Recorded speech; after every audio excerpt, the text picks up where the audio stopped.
Hello વિદ્યાર્થી મિત્રો, welcome to physics lab. આપણે રે ઓપ્ટિક્સના પ્રેક્ટિકલ કરી રહ્યા છીએ. એમાં આપણે લેન્સ અને મિરરના સંયોજનની લાસ્ટ ટાઈમ ચર્ચા કરેલી.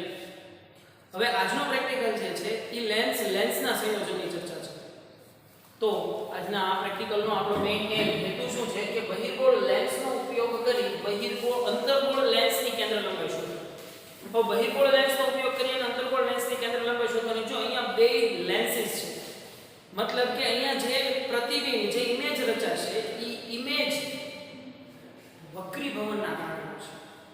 પણ હવે તમને એવો પ્રશ્ન ઊભો થાય કે સાહેબ બંને લેન્સીસ છે, બંને પારદર્શક છે, તો એની ઇમેજ આપણે ક્યાં ઝીલશું, તો એની ઇમેજ ક્યાં મળે છે એ કેમ ખબર પડશે એક્ઝેક્ટલી? તો એના માટે થોડી થિયોરિટિકલ વાત આપણે ઝડપથી બતાવી દઈએ કે એક્ઝેક્ટલી એની ઇમેજ ક્યાં મળશે. અને અહીંયા આ પ્રેક્ટિકલની અંદર છે ને છોકરાઓ ખાસ એક વસ્તુનું ધ્યાન રાખવાનું છે. જે આપણે થિયરીની અંદર વારંવાર ચર્ચા કરીએ છીએ ને કે એક લેન્સના દ્વારા મળતું પ્રતિબિંબ બીજા લેન્સ માટે વસ્તુ તરીકે વર્તે, એવી ચર્ચાઓ આપણે ઘણા બધા ટાઈપ ઓફ એમસીક્યુની અંદર કરી. તો અહીંયા એ વસ્તુ રિયલમાં આપણે જોવાની છે અને એ વસ્તુને રિયલમાં ફીલ કરવાની છે કે યસ આની ઇમેજ રચાણી, એ ઇમેજ આના માટે વસ્તુ તરીકે વર્તે અને પછી ફાઇનલ ઇમેજ મળે. તો આપણને ખબર છે કે જ્યારે બે લેન્સનું સંયોજન થાય છે ત્યારે એક લેન્સ દ્વારા રચાતું પ્રતિબિંબ બીજા લેન્સ માટે વસ્તુ તરીકે વર્તે છે અને એના કારણે તમને ફાઇનલ ઇમેજ મળે છે. તો મારે શું કરવાનું છે, શું આની અંદર તમે જુઓ કે મારે બહિર્ગોળ લેન્સનો ઉપયોગ કરવાનો છે અને અંતર્ગોળ લેન્સની કેન્દ્ર લંબાઈ શોધવાની છે. તો જો ભાઈ બહિર્ગોળ લેન્સ છે ને એની અંદર તો તમે આરામથી એની કેન્દ્ર લંબાઈ શોધી શકતા હતા, કેમ કે અનંત અંતરે આવતા પ્રકાશની કિરણો એફ પર કેન્દ્રિત થઈ જતા, ધેટ્સ ઇટ. પણ અંતર્ગોળ છે ને એની અંદાજિત કેન્દ્ર લંબાઈ કે ઓલા બારીના પ્રતિબિંબની મદદથી મેળવી નહીં શકે. કેમ કે આ શું કરે છે, પ્રકાશને કેન્દ્રિત કરે છે. બહિર્ગોળ લેન્સ છે એ શું કરે છે, પ્રકાશને કેન્દ્રિત કરે છે. જ્યારે અંતર્ગોળ લેન્સ છે એ શું કરે છે, પ્રકાશને વિકેરિત કરે છે, વિકેન્દ્રિત કરે છે. એમ બોલતો છે તો સ્વાભાવિક છે કે વિકેરિત કરે છે તો તમે કેટલા કિરણને પકડવા જાઓ, બરોબર છે ને? તો આની કેન્દ્ર લંબાઈ છે એ રીતે અંદાજિત કેન્દ્ર લંબાઈ મેળવી શકાશે નહીં. તો બહિર્ગોળની તો મેળવી શકાશે. તો આપણે બહિર્ગોળની સૌથી પહેલા અંદાજિત કેન્દ્ર લંબાઈ શોધી લઈશું, બરોબર? તો માની લો કે મારી પાસે એક કોઈ નોન રફ ફોકલ લેન્થ જાણતો હોય, અંદાજિત જેની કેન્દ્ર લંબાઈ જાણતો હોય એવો એક બહિર્ગોળ લેન્સ છે. તો માનો કે આ એક બહિર્ગોળ લેન્સ છે ભાઈ. આ બહિર્ગોળ લેન્સને એની ઓપ્ટિકલ સેન્ટરમાંથી પસાર થતી કાલ્પનિક અક્ષ કે જેને આપણે એની મુખ્ય અક્ષ કહીએ છીએ. ઓકે, તો હવે હું આ લેન્સની કોઈ સમ ડિસ્ટન્સ અહીંયા પિન મૂકું છું. અહીંયા મેં માનો કે આને પિન મૂકી, બરોબર છે? અહીંયા પિન મૂકી. હવે શું થશે તમને ખબર છે કે માનો કે અહીંયાથી પ્રકાશનું કિરણ આ રીતે પસાર થાય, અહીંયાથી પ્રકાશનું કિરણ છે આ રીતે પસાર થાય. તો આ પ્રકાશનું કિરણ છે એ કંઈક અહીંયા કેન્દ્રિત થશે. આ પ્રકાશનું કિરણ છે એ ખૂબ વ્યવસ્થિત આપણે ડ્રો કરવાની ટ્રાય કરીએ તો આ પ્રકાશનું કિરણ છે એ કંઈક આ રીતે અહીંયા કેન્દ્રિત થશે અને અહીંયા તમને આની ઉલટી આ પિનની ઉલટી ઇમેજ છે એ તમને અહીંયા જોવા મળશે, બરોબર છે? મતલબ આ મારી વસ્તુ પિન છે ને એ P1 છે. આ મારો જે પેરેલલ લેન્સ છે, એક જ લેન્સ છે, લેન્સ L1 છે, બરોબર છે? અને આ લેન્સ L1 ના કારણે મળતી ઇમેજ I1 છે. ક્લિયર? તો હવે તો ખબર પડી ગઈ કે માત્ર બહિર્ગોળ લેન્સનો ઉપયોગ કર્યો ત્યારે મને આ ટાઈપની ઇમેજ મળી. પણ માનો કે હવે અહીંયા રસ્તામાં હું કંઈક મૂકી દઉં તો જો પહેલા બહિર્ગોળ લેન્સ માટે આ વસ્તુ અંતર થયું કહેવાય છે અને આ આટલું થયું કહેવાય છે, પ્રતિબિંબ અંતર થયું કહેવાય છે. પણ હવે અહીંયા જોવા જેવી વસ્તુ છે, માનો કે આના રસ્તામાં આના માર્ગમાં ક્યાંક હું અંતર્ગોળ લેન્સ મૂકી દઉં છું. ચલો મેં આ મૂકી અંતર્ગોળ લેન્સ મૂકી દઉં. તો હવે થશે શું કે આમાંથી આવતા પ્રકાશના કિરણો છે એ કઈ આવી રીતે કન્વર્જ તો થશે નહીં, કેન્દ્રિત તો થશે નહીં, અપકેન્દ્રિત થશે. તો એ જો હવે આ ડિસ્ટન્સ છે, આ ઇમેજ રચાણી છે ને પહેલાના કારણે જે ઇમેજ રચાણી છે ને એ આ લેન્સ માટે અને લેન્સ L2 કહી દે. અમારો લેન્સ L1, અમારો લેન્સ L2. તો ખરેખર આ જે ઇમેજ રચાણી છે આની ઇમેજ એ આ લેન્સ L2 માટે શું તરીકે વર્તશે, વસ્તુ તરીકે વર્તશે. તો તમે હવે એક વસ્તુ સારી રીતે સમજી શકો ભાઈ કે L2 થી અહીંયા સુધીનો ડિસ્ટન્સ, આ ડિસ્ટન્સ ખાસ ધ્યાન રાખજો, L2 થી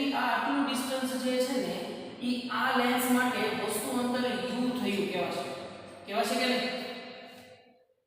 મેં શું કીધું આની જે ઇમેજ જે છે એ આના માટે વસ્તુ અંદર કેમ કે આનો ઓપ્ટિકલ સેન્ટર અહીંયા છે અને આનો ઓપ્ટિકલ સેન્ટર અહીંયા છે આની બે વચ્ચે સમ ડિસ્ટન્સ જો મેં બંને લેન્સને ભેગા નથી કરી દીધા બંને લેન્સને મેં ભેગા કર્યા નથી એની વચ્ચે સમ સર્ટેન ડિસ્ટન્સ છે એટલે કે નિયમ નહીં કીધું કે આની f1 કેન્દ્ર લંબાઈ આની f2 બેની સહિત કેન્દ્ર લંબાઈ શોધી પછી f2 મેળવી લો નો એવી રીતે થઈ શકશે નહીં કેમ કે એની બેની વચ્ચે કંઈ ડિસ્ટન્સ છે કંઈ અંતર છે બરોબર છે તો એ આરામથી તમને આવી રીતે કંઈ સંયોજનની કેન્દ્ર લંબાઈ ઉપરથી કેન્દ્ર લંબાઈ નહીં મળી શકે એટલા માટે ઓબ્વિયસલી તમારે ઇમેજો અને વસ્તુઓ અને પ્રતિબિંબ અંતરો ધ્યાનમાં લેવા જ પડશે તો લઈએ જોઈએ તો હવે શું થશે જે પ્રકાશના કિરણો અહીંયા કેન્દ્રિત થતા હતા એ એની બદલે અપકેન્દ્રિત થઈ અને કંઈક અહીંયા રચાશે અહીંયા આના કારણે ઇમેજ રચાશે અહીંયા મતલબ જો થિયરીની અંદર આ ડિસ્કશન કરી જ ગયા છે કે અહીંયા આવતા પ્રકાશના કિરણો માનો કે આ ઇમેજના દિશા આવી રીતે પ્રકાશના કિરણો ઇન્સિડન્સ થાય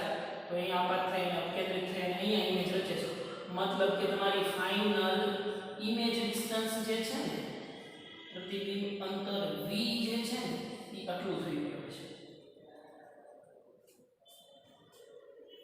તો સમજમાં આવે છે ભાઈ કે આના માટે વસ્તુ અંતર u મળી ગયું છે પ્રતિબિંબ અંતર v મળી ગયું છે તો 1/f = 1/v - 1/v sorry 1/v - 1/u મળી જાય કે નહીં આરામથી શોધી શકીએ ભાઈ તો હવે આની આ વસ્તુ છે એ આપણે પ્રેક્ટિકલી જોવાની છે તો આનો અવલોકન કોષ્ટક છે ને એ તમને જોવામાં થોડો ગભરામણ લગાડે એવું છે પણ આપણે એવું કરશું નહીં પહેલા આકૃતિની મદદથી આપણે સમજી લઈએ કે પહેલા તો શું મૂકી છે આ વસ્તુ આ p1 મૂકી છે તો પહેલી કોલમ તો p1 ની આવશે કે p1 કઈ જગ્યાએ છે p1 નું સ્થાન પછી તો કે l1 નું સ્થાન આવશે કે નહીં પછી તો કે હજી લેન્સનો આ અંતર્ગોળ લેન્સ જે મૂક્યો નથી જ્યારે ખાલી એકલું l1 હતું ત્યારે ઇમેજ અહીંયા મળતી હતી તો માનો કે l1 ના કારણે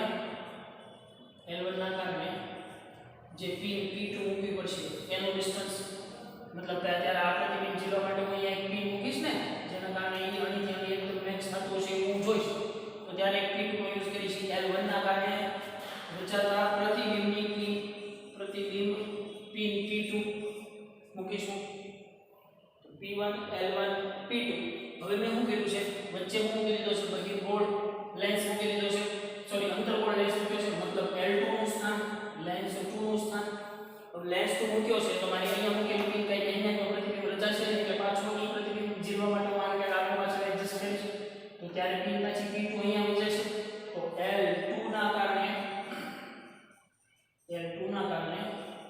p2 મતલબ l2 ના કારણે પ્રતિબિંબ પિન p2 થશે પછી તમને ખબર પડી જાય કે આટલું ડિસ્ટન્સ મતલબ l2 p2 કરશો એટલે અહીંયા છે ડિસ્ટન્સ કયો છે p2 હશે અહીંયા પછી રૂટશું p2 પ્રાઇમ નામ આપીએ તો આ l2 p2 એટલે u આપશે અને એવી જ રીતે l2 p2 પ્રાઇમ એટલે v આપશે તો u મળી ગયું v મળી ગયું f મળી જશે થઈ જાય કે ઈઝીલી અવલોકન કોષ્ટક છે એ કઈ ગોખવાનો નથી આપણે બેસિક પરફોર્મન્સ કેમ કરતા જઈએ છીએ અને એની ઉપર આધાર રાખશે એટલે જેમ પરફોર્મ કરતા જાવ છો એવી જ રીતે અવલોકન કોષ્ટકની કોલમો બનાવતા જાવ સિમ્પલ તો હવે આ વખતે છે ને ભાઈ હું તમને અંદાજિત કેન્દ્ર લંબાઈ શોધતા શીખવાડતો નથી અંદાજિત કેન્દ્ર લંબાઈ શોધવા માટે આપણને ખબર છે કે લેન્સને ગ્લાસ પ્લેટ ઉપર રાખી અહીંયા સફેદ કાગળ રાખી બારીમાંથી આવતા પ્રકાશના કિરણો અહીંયા કેન્દ્રિત થાય ત્યાં સુધી નજીક લઈ જવાનું પછી આ ડિસ્ટન્સ છે એ આ લેન્સની અંદાજિત કેન્દ્ર લંબાઈ કહેવાશે બરોબર તો અંદાજિત કેન્દ્ર લંબાઈ તો આઈ થિંક તો તમને સારી રીતે શોધતા આવડે છે અંદાજિત કેન્દ્ર લંબાઈ અત્યારે બતાવતો નથી માની લો કે મારી પાસે જે જૂનો લેન્સ હતો આપણા ગયા પ્રેક્ટિકલની અંદર 10 સેન્ટીમીટર જેની કેન્દ્ર લંબાઈ છે એવો જ બહિર્ગોળ લેન્સનો યુઝ કરું છું ઓકે ભાઈ તો બધી આપણે નેક્સ્ટ પાર્ટ તરફ ઓકે તો ઓપ્ટિકલ બેચની અંદર લેન્સ મિરરના પ્રેક્ટિકલ આપણે અગાઉ કરી ચૂક્યા છો એટલે એની મારે શરૂઆતથી ફરીથી કહેવાની જરૂર નથી કે ઓપ્ટિકલ બેચ જે છે એ સંપૂર્ણપણે બેલેન્સ હોવી જોઈએ સૌથી પહેલાં તો એના ચારે પાયાઓ છે એ સરખી રીતે અડેલા હોવા જોઈએ તો ઓપ્ટિકલ બેચ છે એ બેલેન્સમાં છે તેમ કહેવાય આખી ઓપ્ટિકલ બેચ બેલેન્સ થઈ જાય પછી તમારે અહીંયા કુલ 4 અપર રાઇટ્સની જરૂર પડશે હવે અપર રાઇટ્સ એટલે અપર રાઇટ શબ્દ છે ને એ તમારા માટે અઘરો ન પડવો જોઈએ હવે અપર રાઇટ્સ મતલબ શું કે તમે અહીંયા આની ઉપર જેટલા સ્ટેન્ડ ગોઠવો છો ને એ એક સ્ટેન્ડને કહેવાય છે એનું અપર રાઇટ્સ તો જો બે જે છે એ પિન છે, તો એક P1 કહી દેશે, એક પિન P2 કહી દેશે, તો એક પિન P1 નું અપર રાઇટ્સ કહેવાશે, એક પિન P2 નું અપર રાઇટ્સ કહેવાશે. બીજા બે અપર રાઇટ્સ છે એ લેન્સ સ્ટેન્ડના અપર રાઇટ્સ હશે. બરોબર છે. તો મારે બેસિકલી અહીંયા કરવાનું છે શું, મારે અહીંયા આ અંતર્ગોળ લેન્સની કેન્દ્ર લંબાઈ શોધવાની છે. બરોબર છે. જો સૌથી પહેલા તો મારી પાસે જે ઓપ્ટિકલ બેચ છે એ 100 સેન્ટીમીટર સુધીની સીમિત છે.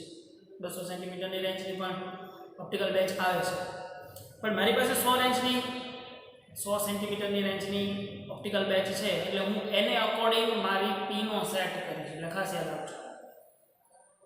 તો સૌથી પહેલા તો તમારે શું કરવાનું છે કે આ એક બહિર્ગોળ લેન્સ જે છે, બહિર્ગોળ લેન્સની મદદથી આપણે અંતર્ગોળ લેન્સની કેન્દ્ર લંબાઈ શોધવાની છે.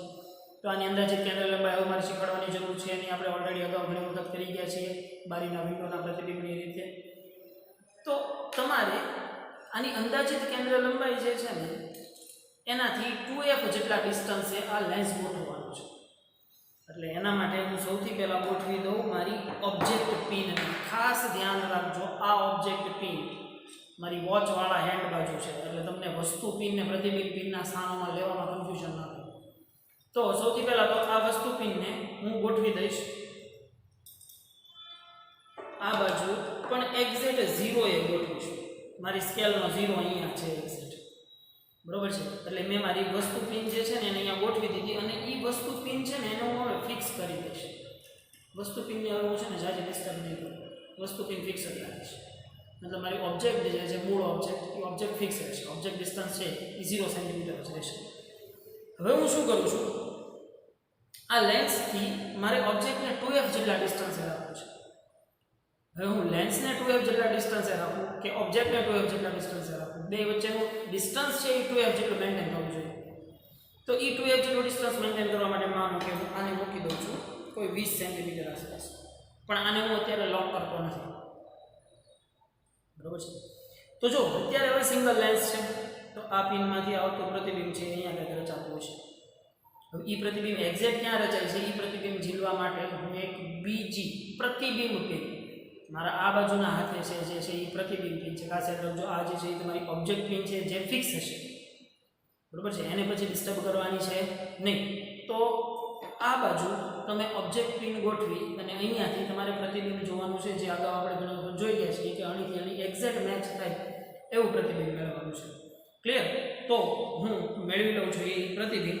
તો મારી એક આંખ બંધ કરી અને હું એ વસ્તુ એ પ્રતિબિંબ જે છે એકદમ ક્લિયર થાય, શાર્પ થાય ત્યાં સુધીનું પ્રતિબિંબ છે એ મેળવી લો. તમારે એનો દ્રષ્ટિ સ્થાનભેદ પણ દૂર કરવો જરૂરી છે. એટલે દ્રષ્ટિ સ્થાનભેદ માટે તમે એને લેફ્ટ કે રાઈટ મૂવ કરાવી શકો. બંને પિનો છે એકબીજાને એકદમ પેરેલલ આવી જાય ત્યાં સુધી, એકબીજાને વર્ટિકલ આવી જાય ત્યાં સુધી, સોરી. તો એના માટે મારે થોડીક હાઇટની એડજસ્ટમેન્ટ રહેશે, જે હું કરું છું. તો મને હવે પ્રતિબિંબ જે છે એ એકદમ ક્લિયર જોવા મળે છે, પણ દ્રષ્ટિ સ્થાનભેદનો થોડો પ્રોબ્લેમ છે, એટલે દ્રષ્ટિ સ્થાનભેદ પહેલાં દૂર કરી નાખું. સો આઈ થિંક હવે દ્રષ્ટિ સ્થાનભેદ પણ દૂર થઈ ગયો છે ભાઈ. તમારી પ્રતિબિંબ છે એક સાથે મૂવ થાય છે. ઓકે, તો હવે આ રીડિંગ આપણે જોઈ લઈએ. તો વિદ્યાર્થી મિત્રો, આ રીતનું સેટઅપ કર્યા બાદ આપણે જોઈએ કે માત્ર બહિર્ગોળ લેન્સના કારણે રચાતું પ્રતિબિંબ છે એ કેવા પ્રકારનું દેખાય છે એ જોઈ લઈએ. અને એક્ઝેક્ટ અણીથી અણી મેચ થતું હોય એવું પ્રતિબિંબ આપણે એડજસ્ટ કરવાનું છે. તો તમે જોઈ શકો ભાઈ કે પ્રતિબિંબ જે છે એ એક્ઝેક્ટ અણીથી અણી મેચ થાય છે. અને તમે લેફ્ટ કે રાઈટ મૂવ થાવ છો તો સાથે સાથે પ્રતિબિંબ પણ મૂવ થાય છે. મતલબ કે અહીંયા દૃષ્ટિ સ્થાન ભેદ છે એ ખૂબ સારી રીતે દૂર થયેલો છે તેવું કહેવાશે. બરાબર છે? તમે સમજી શકો, આરામથી જોઈ લો કે ભાઈ પ્રતિબિંબ છે એ એકદમ અણીથી અણી મેચ થાય છે એકદમ અણીથી અણી મેચ થાય છે. અને લેફ્ટ મૂવ કરો કે રાઈટ મૂવ કરો તો દૃષ્ટિ સ્થાન ભેદ પણ ખૂબ સારી રીતે દૂર થઈ ગયેલો છે. તો હવે તમારે આ જે સેટઅપ છે એને ખાસ નોંધી લેવાનો છે. તો કે ભાઈ સૌથી પહેલાં તો આ જે પિન છે એ મારી વસ્તુ પિન છે. તો જુઓ જોઈએ વસ્તુ પિન એક્ઝેક્ટ ક્યાં પડેલી છે, તો કે વસ્તુ પિન જે છે એ એકદમ 0 ઉપર પડેલી છે. અને સેકન્ડ લેન્સ જે છે એ લેન્સ ક્યાં પડેલો છે? તો કે ભાઈ માનો કે લેન્સ મારો જે છે એ અત્યારે 19.5 સમથિંગે પડેલો છે, મતલબ 20 આસપાસ જ આપણે એડજસ્ટ કર્યો હતો. તો 19.5 લેન્સ પડેલો છે. આ ડિસ્ટન્સો ખાસ યાદ રાખી લેવાના છે, હમણાં અવલોકન કોષ્ટકની અંદર આપણે નોંધશું. અને ફાઇનલી મારી ઇમેજ પિન જે છે એ મારી 44.8 સમથિંગ લાગે છે. તો 44.8 એ રીડિંગ છે એ ખાસ આપણે યાદ રાખશું. તો એટલી વસ્તુ ક્લિયર થઈ ગયા બાદ તમારે હવે બહિર્ગોળ લેન્સને છે ને એ ફિક્સ કરી દેવાનું છે. મતલબ એ એની જગ્યાએથી સહેજ પણ હલે નહીં એ રીતે આપણે બહિર્ગોળ લેન્સને ફિક્સ કરી દીધો.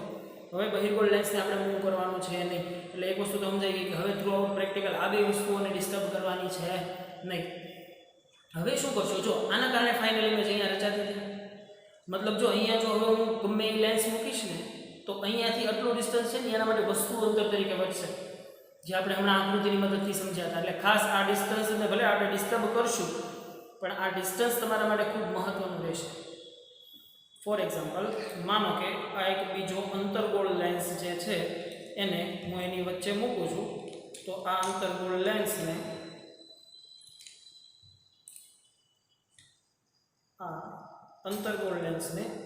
મેં આ બંને વચ્ચે મૂકી દીધો, છોનીઓની વચ્ચે પ્રતિબિંબ પિન અને લેન્સની વચ્ચે. તો હવે શું કરવાનું છે? મેઇન મહત્વની વસ્તુ છે અહીંયા શું રહેવી જોઈએ ભાઈ? મેં કીધું તો જ્યારે લેન્સના સંયોજનોની વાત કરતા હોઈએ ત્યારે બંને લેન્સ ખાસ એકબીજાને પેરેલલ હોવા જોઈએ. મતલબ બંનેનું ઓપ્ટિકલ સેન્ટર છે એ સેમ હોવું જોઈએ.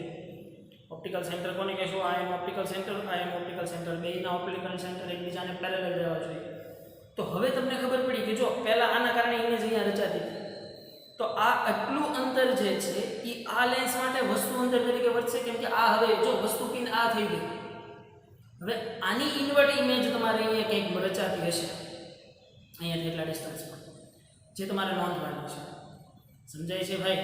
પહેલાં આના કારણે પ્રતિબિંબ અહીંયા રચાતું હતું, મેં આને ડિસ્ટર્બ કરી જ નથી, એની જગ્યાએ છે. તો આ જે પિન છે એ હવે આના માટે વસ્તુ તરીકે વર્તી. મતલબ અહીંયા જે આની ઇમેજ અહીંયા રચાતી હતી એ ઉલટી ઇમેજ આના માટે વસ્તુ તરીકે વર્તે છે. તો હવે આટલું ડિસ્ટન્સ છે એ આના માટે વસ્તુ અંતર થઈ ગયું કહેવાય. એટલા માટે આ રીડિંગ નોંધવું ખાસ મહત્વનું છે. ક્લિયર?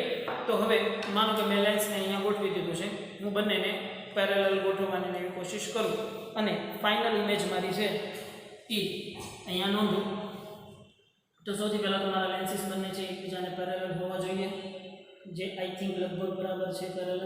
અને તમે પિનની મદદથી આને એવી જગ્યાએ દૂર ખસેડો કે જેથી આનું ઉલટું પ્રતિબિંબ તમે આની અંદર નોંધી શકો છો. પેરેલલ ન હોય તો તમે આને મૂવ કરશો પણ બહિર્ગોળ લેન્સને મૂવ કરશો નહીં. જરૂર છે ને તો તમે લેન્સીસને પણ આગળ પાછળ ખસેડી શકો. તો શરૂઆતમાં માનો કે હું લેન્સને ખૂબ નજીક રાખું છું અને ઇમેજ રચવાની કોશિશ કરું છું. તો એ જે ઇમેજ છે એકદમ શાર્પ ઇમેજ મળે ત્યાં સુધી તમારે એને શિફ્ટ કરવાનું રહેશે.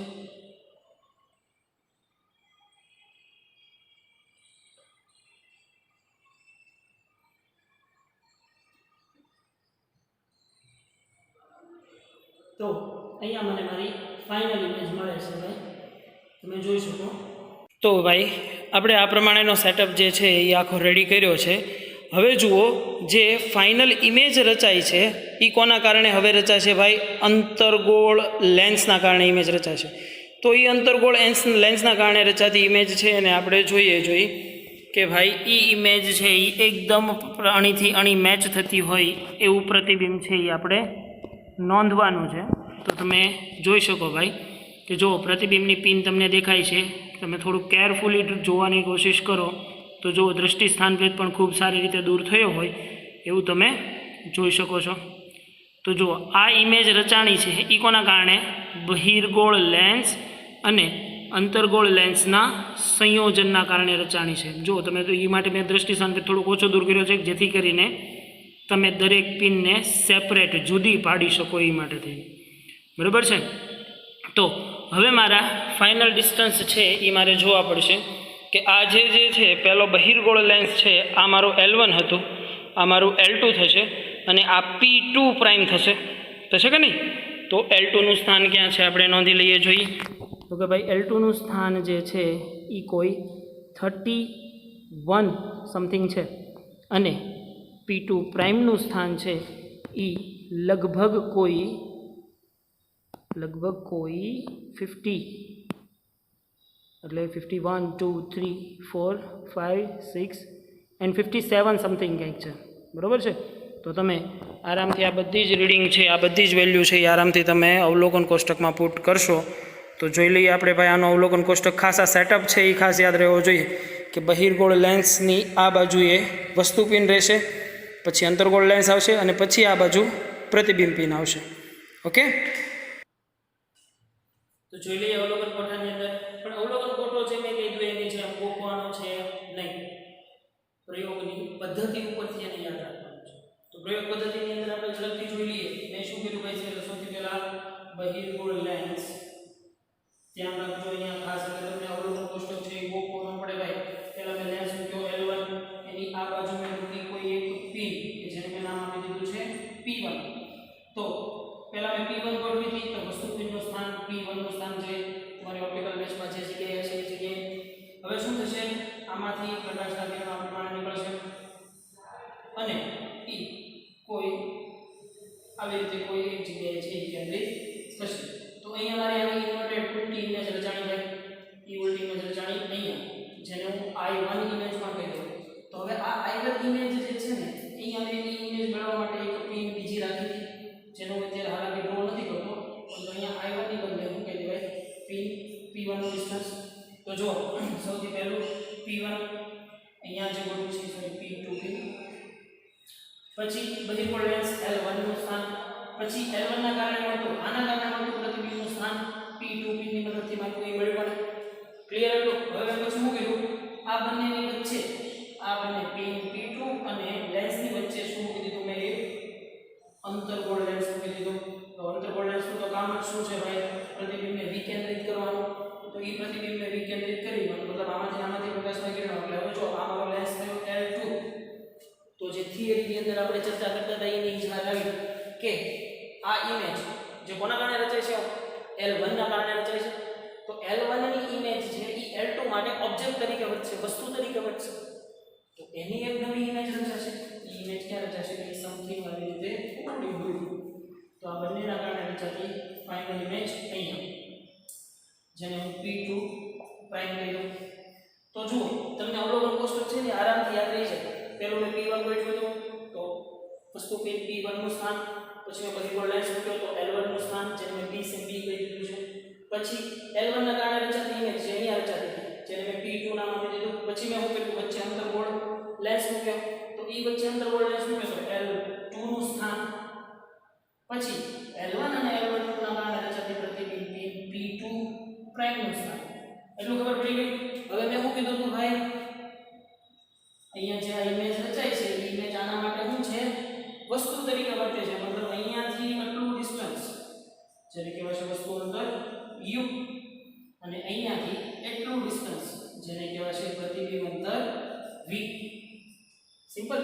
તો તમે જોઈ શકો ભાઈ કે આને તમે a પોઈન્ટ નામ આપો, પછી આને તમે શું કીધું? b પોઈન્ટ કીધું.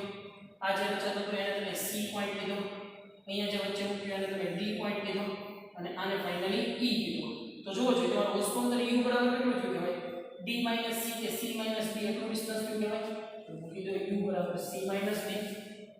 તે છે ને સો સિમ્પલ ઈઝી વસ્તુ છે. પછી એવી જ રીતે પ્રતિબિંબ ક્યાં રચાય છે? અહીંયા રચાય છે. તો કોની કોની વચ્ચે e અને d ની વચ્ચે રચાય છે. તો પ્રતિબિંબ અંતર v બરાબર e - b કે d - e. મોટામાંથી નાનો આપણે તો ખાલી ડિસ્ટન્સ આવે મહત્વની વાત છે. તો આખો અવલોકન કોષ્ટક છે એ તમને આવી રીતે યાદ રહી જાય. જો ભાઈ છોકરાઓ, આની અંદર ડેટા ભરવો મહત્વનો નથી. મહત્વની વસ્તુ શું છે કે તમને પ્રેક્ટિકલ કેવી રીતે પરફોર્મ કરવાનો છે અને એ પરફોર્મન્સના આધારે તમારો અવલોકન કોઠો ક્રમમાં છે કે નહીં એ મહત્વની વસ્તુ છે. અને અવલોકન કોઠો ત્યારે જ તમે ક્રમમાં મૂકી શકશો કે જો તમને પ્રેક્ટિકલ ક્રમમાં પદ્ધતિસર આવડતો હશે ને તો. એટલે ખાસ ભાઈ તમે ડેટા કે આંકડા પાછળ ન ભાગવા કરતા પ્રેક્ટિકલની મેથડ ઉપર માગજો. તમને એ ખબર હોવી જોઈએ કે હાઉ ટુ પરફોર્મ. બરોબર છે? માણસને કાર્ય કરતા કર્મ કરતા આવડવું જોઈએ. અહીંયા હું ફળ મળે છે ને એની આશા કર્યા વગર. જો શુદ્ધ મનથી કરવામાં આવેલું કર્મનું ફળ હંમેશા મીઠું જોઈએ એટલે તમને અહીંયા રીડિંગ એ સાચા જ મળે. જો તમે એક પદ્ધતિસર આગળ વધશો ને તો બરોબર છે. જે મેં કીધેલી નાની મોટી દરેક વસ્તુનું ધ્યાન રાખો તો તમને આરામથી રીડિંગ છે એ બધા વ્યવસ્થિત મળી શકે. તો અહીંયા હું રીડિંગની ચર્ચા નથી કરતો, પણ ફરીથી તમને કહી દઉં છું ભાઈ, અવલોકન કોષ્ટક યાદ રાખવા માટે પદ્ધતિ મહત્વની છે. પદ્ધતિ શું હશે? પહેલા વસ્તુથી મૂકી દો, એના 2f જેટલા ડિસ્ટન્સ, નિયર બાય 2f જેટલા ડિસ્ટન્સ છે બહિર્ગોળ લેન્સ મૂક્યો. તો આ વસ્તુ જે પિન છે એ પિનની ઇમેજ મને કંઈક અહીંયા મળી, તો એ મારું સી પોઈન્ટ થઈ ગયું કહેવાય. હવે હું શું કરું છું? વચ્ચે એક અંતર્ગોળ લેન્સ મૂકું છું. તો અંતર્ગોળ લેન્સ શું કરશે? ઇમેજને કન્વર્જ કરશે, સોરી ડાયવર્જ કરશે. કન્વર્જ નહીં કરે, શું કરશે? અંતર્ગોળ ડાયવર્જ કરશે, વિકેન્દ્રિત કરશે. તો વિકેન્દ્રિત થઈ અને પ્રતિબિંબ અહીંયા રચાણું, વસ્તુ અંતર મળ્યું, પ્રતિબિંબ અંતર મળ્યું. એક લેન્સની ઇમેજ બીજા લેન્સ માટે વસ્તુ તરીકે વર્તી કે નહીં? તો આ જે છે આની મદદથી તમને u મળી ગયું છે, v મળી ગયું છે. તો ઓબ્વિયસલી ભાઈ પ્રતિબિંબ સોરી એની ફોકલ લેન્થ f તમને કેન્દ્ર લંબાઈ મળી છે આરામથી. Very simple. તો આપણા લેન્સીસના પ્રેક્ટિકલ, ઓપ્ટિક્સની અંદર આવતા લેન્સીસના પ્રેક્ટિકલ જે છે એ અહીંયા આપણે કમ્પ્લીટ કરીએ છીએ. હજી એક પ્રવાહી લેન્સનો પ્રેક્ટિકલ જે છે એ આપણે બાકી રહે છે, જે આપણે નેક્સ્ટ કલામાં કરશું. ઓપ્ટિક્સ રિલેટેડ હજી આપણી પાસે 3 પ્રેક્ટિકલ છે. એક છે પ્રિઝમ કે જેની મદદથી આપણે લઘુત્તમ વિચલન કોણ મેળવી શકીશું. પછી બીજું થશે ટ્રાવેલિંગ માઇક્રોસ્કોપ, જેની મદદથી એક કાચનો સ્લેબ છે એનો વક્રી ભવનાંક શોધતા શીખશું. અને પછી પ્રવાહી લેન્સની મદદથી પ્રવાહી લેન્સની કેન્દ્ર લંબાઈ શોધતા શીખશું. બરોબર? તો બેઝિક લેન્સના પ્રેક્ટિકલ જે છે, તમારે લેન્સના પ્રેક્ટિકલ કુલ 4 આવે છે. સૌથી પહેલા આપણે શું કર્યું ભાઈ? અરીસાની કેન્દ્ર લંબાઈ શોધી. કયા અરીસાની? અંતર્ગોળ અરીસાની કેન્દ્ર લંબાઈ શોધી. પછી બહિર્ગોળ લેન્સની કેન્દ્ર લંબાઈ શોધી. પછી આપણે શું કર્યું? બહિર્ગોળ લેન્સની મદદથી બહિર્ગોળ અરીસાની કેન્દ્ર લંબાઈ શોધી. મતલબ ત્યાં કેવું સંયોજન હતું? લેન્સ મિરર ટાઈપનું સંયોજન હતું. પછી આપણે શું કર્યું? આજના પ્રેક્ટિકલની અંદર બહિર્ગોળ લેન્સની મદદથી અંતર્ગોળ લેન્સની કેન્દ્ર લંબાઈ શોધી. મતલબ અહીંયા કેવા ટાઈપનું સંયોજન હતું? લેન્સ ટાઈપનું સંયોજન હતું. છોકરાઓ આ બધા પ્રેક્ટિકલોને જો પદ્ધતિસર જોવામાં આવે ને તો ખૂબ મજા આવે એવી ઇન્ટરેસ્ટિંગ વસ્તુઓ છે. તમે થિયરીને ઝડપથી રિલેટ કરશો. થિયરી પણ એના આધારે તમને ખૂબ ઝડપથી અને સારી રીતે યાદ રહી જાય. તમે જેઈ, મેથ્સ, નીટ ઘણા બધા એક્ઝામો છે એની અંદર પણ તમને આ વસ્તુ ખૂબ બેનિફિટ આપે. તો જો પ્રેક્ટિકલની પદ્ધતિ ઉપરથી પણ તમે ઘણા બધા એમસીક્યુ સોલ્વ કરી શકો. બરોબર છે? તો આને જે છે એ ખાસ સરખી રીતે તમારા મગજમાં બેસાડી દેવાના છે પ્રેક્ટિકલ. કે પદ્ધતિસર આપણને અવલોકન કોષ્ટક છે ને ગોખવાની જરૂર ન પડવી જોઈએ. અવલોકન કોષ્ટક છે એ તમને ખાલી પદ્ધતિ હાઉ ટુ પરફોર્મ એટલી ખબર હોય ને તો અવલોકન કોષ્ટક ઓટોમેટિક ક્રમમાં લખાતું છે. બરોબર છે ભાઈ? તો મળીએ નેક્સ્ટ પ્રેક્ટિકલની અંદર.